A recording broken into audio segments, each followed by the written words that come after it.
বৃহস্পতিবার বোলপুরে অনুব্রত মণ্ডলের অনুগামীদের সঙ্গে মন্ত্রী চন্দ্রনাথ সিনহার অনুগামীদের অশান্তি বাধে। পার্টি অফিস কার দখলে থাকবে এ নিয়ে দ্বন্দ্ব থেকেই যত ঝামেলা।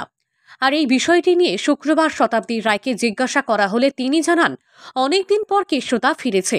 এবার কিছু মানুষের বেশি উচ্ছ্বাস রয়েছে, কিছুজন কম রয়েছে, সেই মিলিয়েই অশান্তি হচ্ছে, হয়তো মিটে যাবে। চন্দ্রনাথ আর অনুব্রতর আবার লবি আছে নাকি? দুজনে তো একই, এত বছর ধরে এত বন্ধুত্ব, এত দিনের সম্পর্ক, এর মধ্যে আবার লবি কি করে তৈরি হয়? মানে এদের আমি তো মনে হয় না, মানে কেষ্টতা চাঁদুদার মধ্যে কোনো বিবাদ আছে বলে তো আমার জানা নেই। মানে সেটা কিন্তু যেটা বলছো সামনে আসছে লবি, সেটা কি করে আসছে আমি জানি না।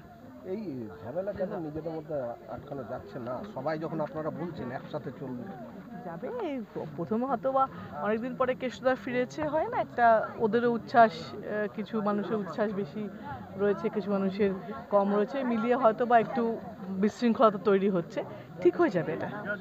অন্যদিকে শুক্রবার বিশ্বভারতীতে সেমিনারকে কেন্দ্র করে ছাত্র বিক্ষোভ নিয়ে তিনি বলেন, বিশ্বভারতীটা কেমন যেন হয়ে যাচ্ছে, পড়াশোনার বেশি রাজনীতি হচ্ছে। বিশ্বভারতীটা কিরকম গন্ডগোলের হয়ে রয়েছে, মানে ওখানে পড়াশোনার থেকে বেশি পলিটিক্স ঢুকে গেছে।